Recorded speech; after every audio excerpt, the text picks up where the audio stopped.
Now, the expert in this field of habit creation is someone by the name of Dr. B.J. Fogg. Dr. B.J. Fogg out of Stanford University. And he runs the lab there. And actually, one of his students co-created Instagram. Talk about things that are addictive and habit forming. Because you know, every time you're on there, you get a like and a share and a comment. It makes you want to go back for more and more and more. Well, how do you create the things that are good for you? Get that dopamine fix. How do you do that for the things that you want to do? And you do it by design. So you're not just reacting to how the world is trying to create habits around you to consume things and get you to do certain things. What can you do for yourself? So I'm going to teach you his model for creating habits. And it's called BMAT. BMAT. B equals M-A-T. B equals M-A-T. So the B in this formula stands for the behavior. The behavior is the actual habit. What do you want to change? What do you want to add, or what do you want to subtract? So think about a habit right now. For me, I hope reading has become a habit. If you're watching this right now and you have the follow through, I assume reading every single day is something that you're already doing. If it's not, apply this towards reading. Now, if you already are reading right now, let's take another habit. Let's maybe take a habit that's along the lines of something that's brain friendly. Maybe it's making a brain smoothie every day. Maybe it's meditating. Maybe it's journaling. Maybe it's getting good sleep. Pick a behavior so we can apply it towards that, right? What do you want to make a new habit for yourself? What's going to transform your life? That's the B. Now the B equals M-A-T. The M in the formula stands for motivation. Motivation. Now, what is motivation? What is that feeling, that emotion that gets you to act? Your motive for taking action, if you will. Because according to his formula, if you want to create a behavior, but you're not motivated to do that new habit, what's your chances of actually that behavior sticking?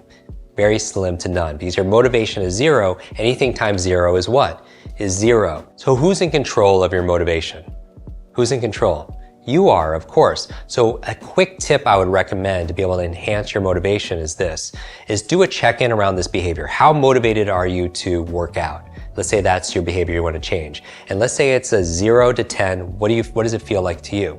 Let's say somebody says my motivation on a scale of 0 to 10 happens to be a 5. Then what I would do is ask yourself a new question and say, okay, I can't manage something unless I can measure it. It feels like a 5. And here's the question. How do I make it feel like a 7? How do I get my motivation from a 5 to a 7? You're asking a brand new question, and ask and you shall what? You shall receive. So maybe you want to be able to read 30 minutes a day. That's the new behavior. Motivation. How motivated are you to become a quick reader? Maybe it feels like a 5. What do I need to do to make it a 7? Ask yourself that question. Or if your motivation is a 3, what do I need to make it a 5? And you just incrementally grow it. Or maybe it's a 9 and you say, my motivation is a 9 to be a quick reader and to read 30 minutes a day. Ask yourself, how do we make it a 10? And in your mind, you'll start to picture different things. Like, for example, whatever your motivation is to read every single day, put a number to it right now. What's your motivation on a scale of 0 to 10? Now, whatever it is, add 2 points to it and say, what needs to happen in order for it to be this new number? And what are some of your answers? Shout out loud. You're like, okay, well, maybe I'll reward myself. If I do this, I'll do this for myself. Or maybe I just have to visualize the benefits I get after becoming a quick reader. Or maybe I think about the confidence I'll have when this happens, right? You start changing it in your mind and all of a sudden it feels like more motivating. Or maybe you're doing something the opposite. Maybe you're motivated by that pleasure of it, or maybe you're motivated by also the pain. Wow, I think about if I don't do this, who is it gonna hurt? If I'm not reading 30 minutes a day, who am I letting down? How am I being held back? So your motivation could drive up saying, oh, if I don't learn this and read these sales books, I'm not going to be able to earn this income. And how's my family going to be affected? Your motivation spikes, right? So that's the B and that's the M. B equals M-A-T. The M stands for motivation. One brain hack you could do is just level up in your mind saying, put a number to it because you can't manage it unless you can measure it, and ask yourself, what do I need to do to make it a 7, and then an 8, and then a 10, right? Because if it's a 10, that behavior is happening.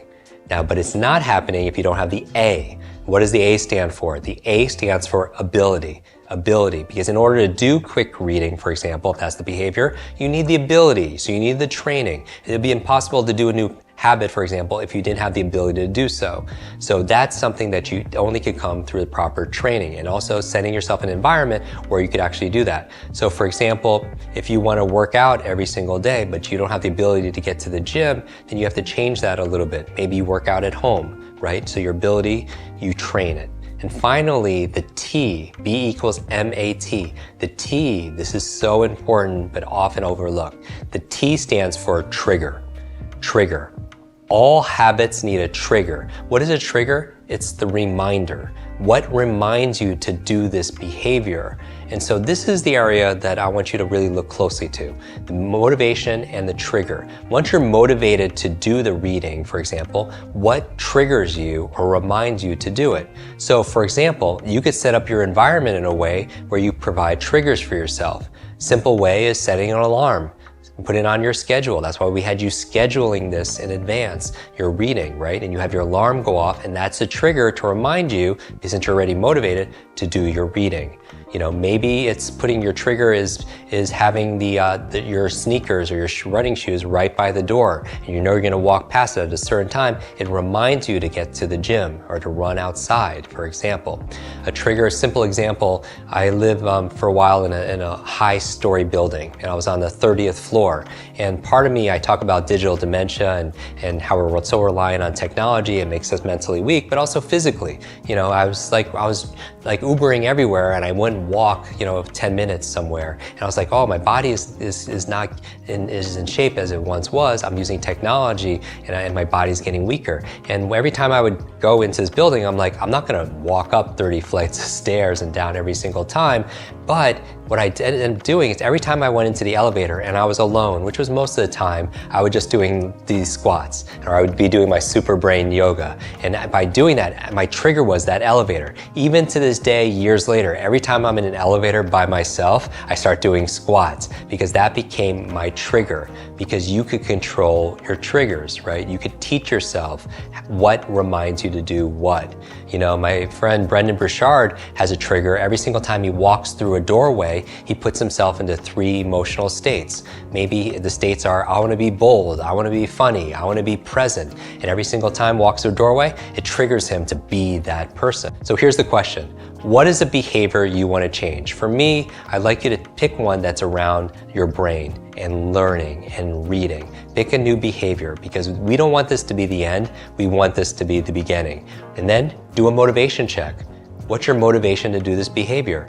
And ability, have I gone through the training? The same reason why I read books sometimes over and over again. There's certain books I like to read over and over again, not because the book has changed at all, but what's changed? I've changed, right? So if I reread a book 2 years later, I get more out of it because I'm a different person. And finally, what's the trigger that's going to remind you to read? Maybe you have a book by your bedstand every single night, and when you see the book, that becomes the trigger. Or maybe, for example, every morning I make a brain tea or a brain power smoothie, and that's the trigger to remind me to journal. And so that one behavior leads to another behavior, because the studies say that up to 40 or 50 or more % of your day is spent just doing habits. So remember, consciously create your habits, and then your habits will create you. And do an audit, because if you want to change your habits and you're doing something that you don't want to do, look at this formula. What's the behavior of something you don't want to do, right? And then look at your motivation and look at your ability to do that behavior and what's triggering you that. So for example, we talk about how your brain is being rewired for distraction by looking at your phone first thing in the morning. Maybe that's the behavior you want to stop. So what do? You lower the motivation. How can you lower your motivation? Well, think about all the negative effects that phone is having on your brain first thing in the morning. Think about how it's affecting your family, the things that you value the most, right? Your ability is probably not going to change very much, because you've sure trained to be able to look at your phone, right? But you could change your trigger. Simple thing you could do every single morning is just have your phone in a different room, so you remove the trigger, and then all of a sudden you can't do the behavior.